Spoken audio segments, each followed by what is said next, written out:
Hello everyone and welcome to the channel. It is 2026, January something of 2026. And we made it through 2025. Everybody knows January doesn't count. I know it's closer to the end of the month. January doesn't count. And now we're officially in it. And to be honest with you, 2025 was pretty good for me. Even though on the internet I heard a lot about how everybody struggled with their 2025. I didn't struggle that much. I feel like the year was full of ups and downs for sure, but most of them were ups. And I'm going into 2026 with a lot of optimism. We're optimistic about 2026, okay? We're excited to be here. We are excited to be here. But there are a few things that made 2025 very elite to me, okay? At the beginning of the year, I decided I wanted to do a couple of things, that I wanted to be consistent with a couple of things to just make my year better overall. And in this video, we're gonna talk about it so that you can have an amazing 2026.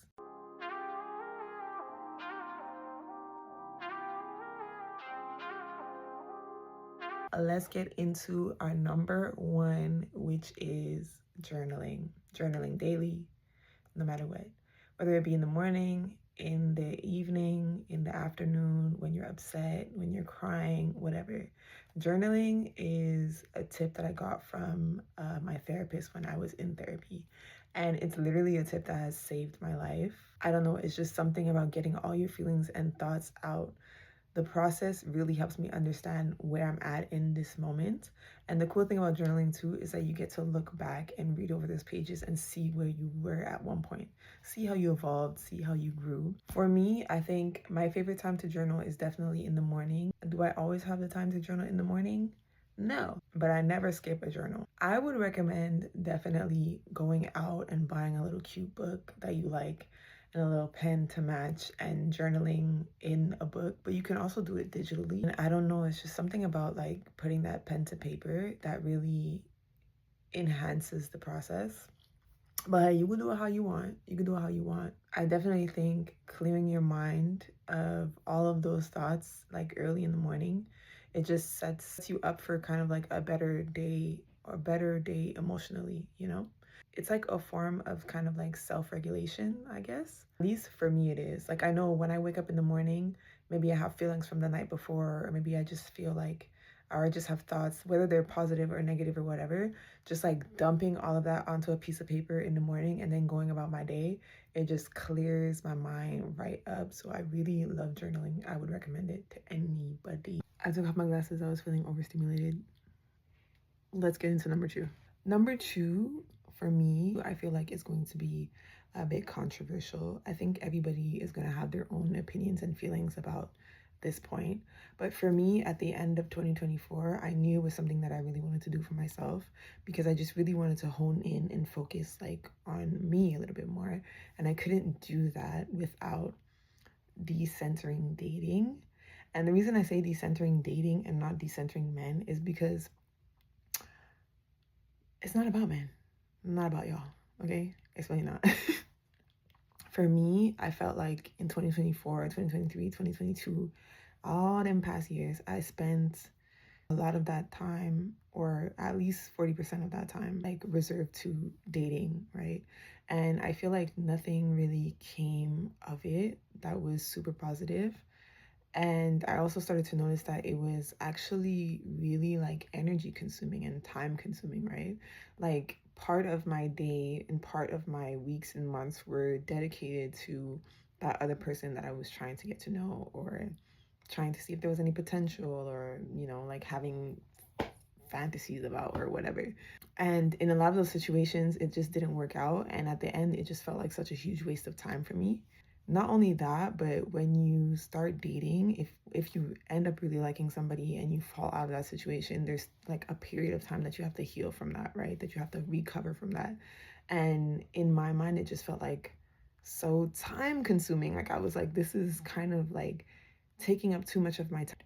And I wondered if I decentered dating altogether, how would that time be used? All that extra time I spent then dating that was kind of pointless. If I devoted that time to myself, what could potentially happen? I say decentering dating, but I just stopped dating men and started to date myself a little bit more. I took myself out to dinners. I took myself out on like nature dates and just solo vacations and stuff like that. And I think that really helped fill whatever void was there that made me want to date and made me want to like pursue like romantic relationships. I think I just started to kind of romanticize like the relationship with myself, and all of that energy that I was spending dating was spent on me, and it felt like much less of a waste by the end of the year. Like, as a matter of fact, I gained more love for myself. I centered myself within my own life, and because of that, the emotional connection that I have with myself improved. I am completely in love with myself, as I should be. And I definitely recommend, especially for women, to take a moment and maybe decenter dating outside of yourself and start considering just dating yourself, really like loving on yourself for the next year. I think it improved the way I see myself so much. And also, I feel like when I do decide to start dating again, if I decide to start dating men again, I'll be able to show up like a lot more improved because I just love myself like so much more because I spent that time loving myself. So, decentering dating, top of the list. Top of the list. Third thing that I did in 2025 that completely improved my life was to literally go outside. I've always been a person that goes outside, but you know, COVID happened and it broke something in me. I'm not gonna lie. I spent a lot more time inside and just like not going out.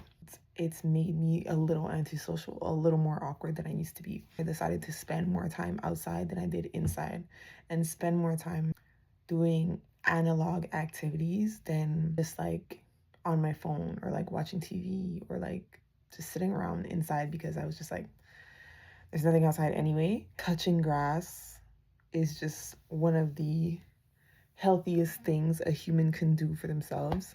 Just go outside and touch grass and feel the sun on your skin and breathe the air in. You get what I'm saying? Like, it's just something I think that like our bodies need and our mentals need. Now, I can't wait for winter to be over because it's like freezing, especially today. It's like minus 25, but feels like minus 40. So we're basically in the North Pole right now. But I'm so excited for summer because I know that touching grass is gonna heal all my childhood wounds. And I recommend it. I recommend just going outside. Go outside, touch grass.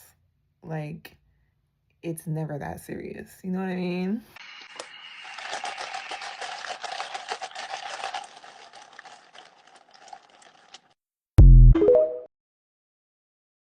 Now we're gonna jump into the more aesthetic part of the video because at the beginning of 2025, end of 2024, I kind of mentally decided like I want to take this year and sort of like improve the way I look.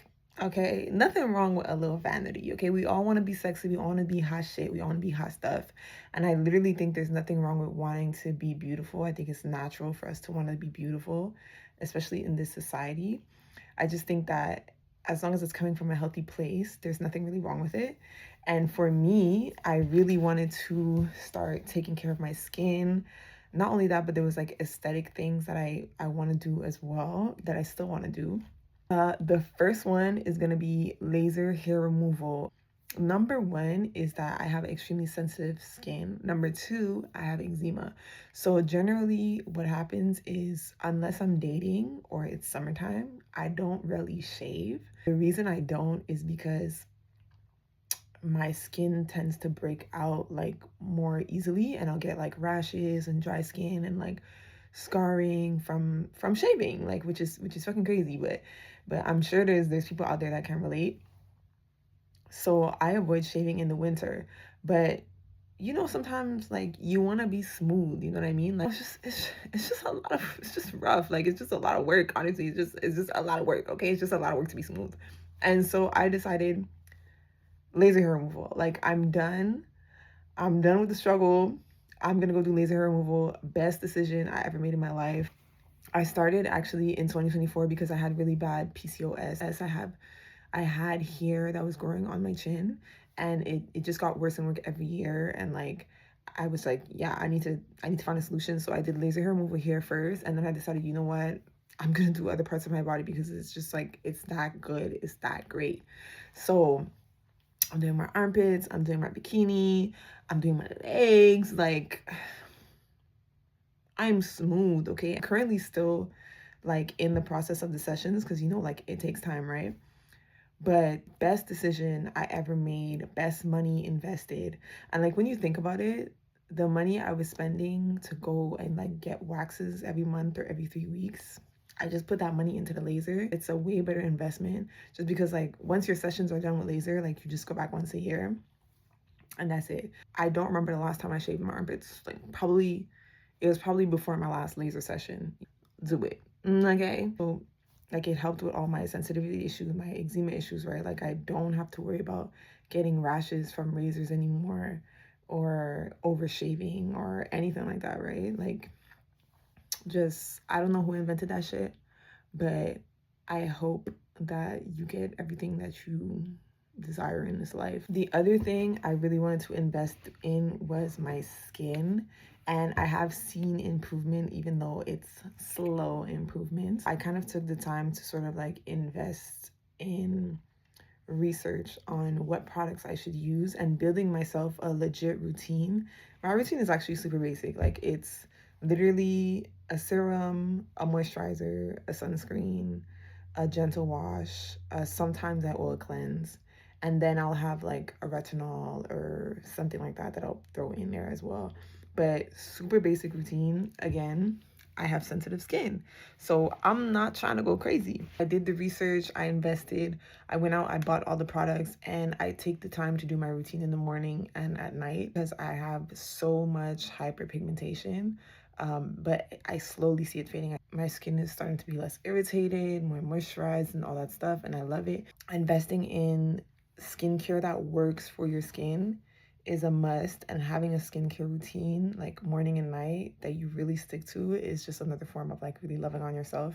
The better my skin is, the more beautiful I feel, which sounds kind of vain, but I think it's something that like everyone can relate to. I used to not leave the house without like heavy foundation because of my hyperpigmentation. Now I put on a skin tint and some blush and I feel very pretty.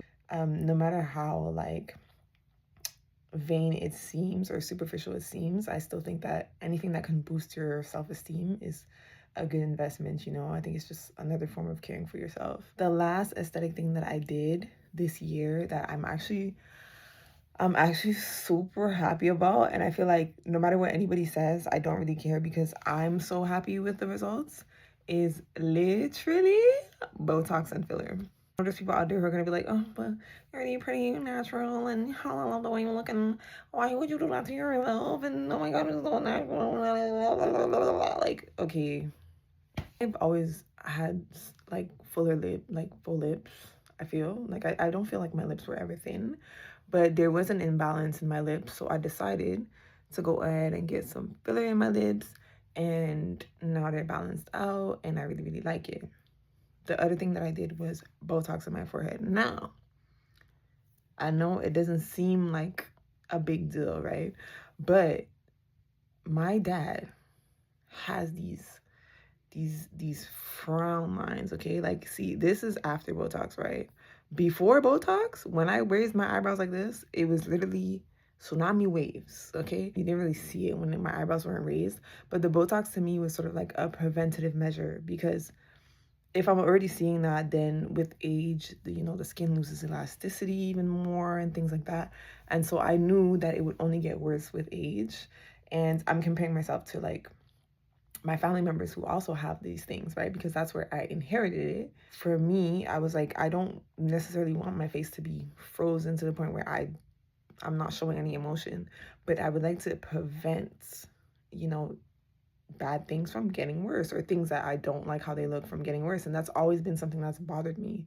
I did like baby talks. That's what they call it. That's what they call it, okay? I'm new to this, okay?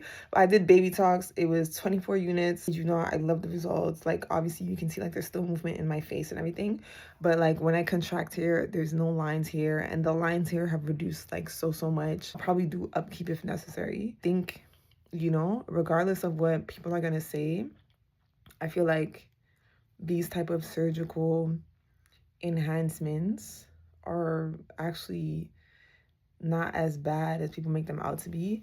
And I think that, like, as long as it's done in a healthy way, you know what I'm saying, and it's not like some type of addiction, or it's not putting your life in danger, then I don't see what the issue is with wanting to be a little bit more comfortable, like, in your skin. I know I'm going to age, and I think I look great for my age, but, you know, it's something that I wanted to do for myself, and I don't regret it, not even a little bit. I say, if you want that Botox, go get that Botox, girl. It's totally worth it. You know, you're in your 30s, mid 30s. You're starting to see, like, small signs of aging. I don't see why not. Those are the things that I think stood out the most to me in 2025.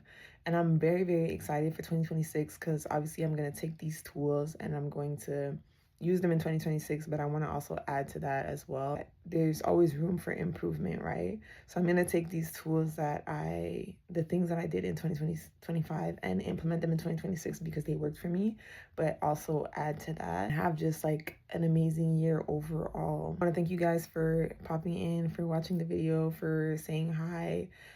If you watched the video, leave comments in the bottom and let me know what you did that improved your year in 2025, and maybe I can start to implement them in my life, or other people who are in the comments can do that.